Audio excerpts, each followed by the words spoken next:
Is your party willing to accept any checks across the North Sea, even if they are of a regulatory nature, not customs checks? No, and it's been very clear all along. That has been our one red line, that we cannot have either a customs border down the Irish Sea or a regulatory border, because that would make us separate from the rest of the United Kingdom. And that doesn't work from a constitutional perspective, and it doesn't work from an economic perspective either. What if there was some political declaration that, OK, we have to agree to the possibility of checks, but they'll never be used? There's no way that they can add some language that would make you happy with any kind of the extra checks? No, because of course that would impede the constitutional integrity of the United Kingdom, and the Prime Minister has been very clear.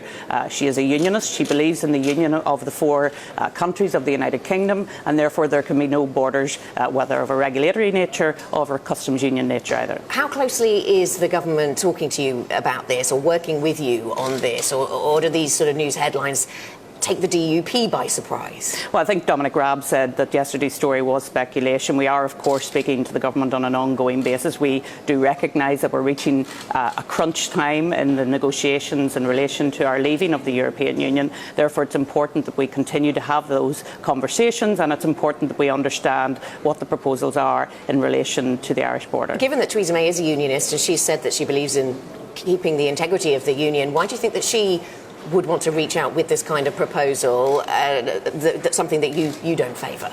Well, we don't know that she's doing that yet, and I think we should wait to see what the text actually says in relation to any offer that's been made to the European Union. I think the way in which the European Union have dealt with this has been a complete misrepresentation of the Belfast Agreement. They don't understand the fact that Northern Ireland is an integral part of the United Kingdom, and I'm quite sure none of the other EU countries was like it if the European Union said, you know what, you can annex off a piece of your country to try and find a solution to a problem. That's not the way forward. The way forward is for us to have a pragmatic negotiation, one that works for everybody, one that works for the European Union, but one that must work for the United Kingdom as well. So if Prime Minister Theresa May does want to push forward with something that looks similar to our reporting yesterday, would you vote against any kind of deal that looked like that and actually risk bringing down the government? Well, we're not at that stage yet. That's a hypothetical. Let us wait and see what has been proposed.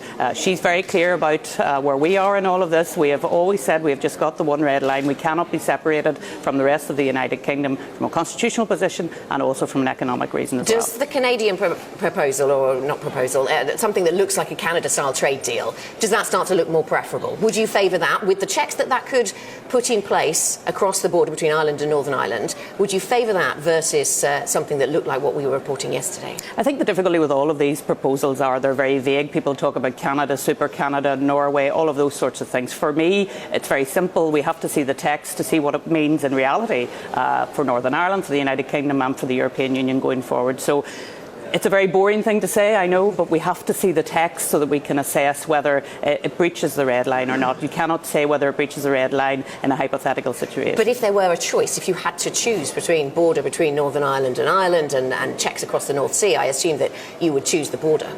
Well, of course there's a border there. At the moment we have a different VAT regime, we have a different currency regime. But infrastructure on the border? No, well, I mean, the government's been very clear that the UK government will not be putting any physical infrastructure at the border. We support that because we want to continue to have a good relationship with our nearest neighbours and continue to allow people to flow in the way that they're doing at the moment. If you don't support the government, then we could see no deal. Would that be an OK situation with you if we end up with no deal? Look, I don't think anybody wants to see a no-deal situation. We all want to see something that works for the United Kingdom, but also something that works for the European Union as well. Do you worry that no deal or some kind of hard Brexit solution could fuel efforts to drive a united Ireland? Is there going to be a vote on a united Ireland? Do you foresee one in 10, 20 years? What's the time horizon around that for you? No, I don't see that because, you know, people recognise that being in part of the United Kingdom, they may not be unionists in the traditional sense that I am a unionist, but they recognise economically that it's the best place to be. Our National Health Service is something that's very cherished in Northern Ireland. They recognise that that's a fundamental part as well. So